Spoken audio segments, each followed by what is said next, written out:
இதில் இப்போ மும்மொழி கொள்கையை அவங்க தீவிரப்படுத்தும் போது இது எதிர்க்கிற மாதிரி ஒரு நாடகத்தை போட்டுக்கிட்டு எங்க இல்லை இந்தி எங்க இல்லை கட்சிக்காரன் ஏறி இந்தி அழிக்க போறேன்னு போயிட்டு இங்கிலீஷ் அழிச்சுக்கிட்டு இருக்கான் கீழே இருக்க இங்கிலீஷ பாருங்க இருக்கு விளைவில் இல்லை இந்தி எது இங்கிலீஷ் எதுன்னே தெரியல ஏதோ ஒண்ணு நடக்குது கடைசியா மொழியில வந்துருச்சு இப்ப மறுபடியும் 1935 எங்க தாத்தா நடராஜன் செத்த காலத்துக்கு திரும்ப வேண்டியது இருக்கு நாங்க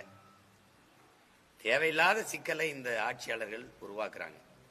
மொழி என்பது ஒவ்வொரு குடிமகனின் விருப்பம் அவன் எந்த மொழியும் கற்பான் அவன் விருப்பம் அது உணவு உடை மொழி இதெல்லாம் அவன் வாழ்விடம் தீர்மானிக்கும் நான் மகாராஷ்டிரால வாழ்ந்தேன்னா கத்துக்க போறேன் டெல்லியில இருந்தேன்னா கத்துக்க போறேன் பஞ்சாப் போனா கத்துக்க போறேன்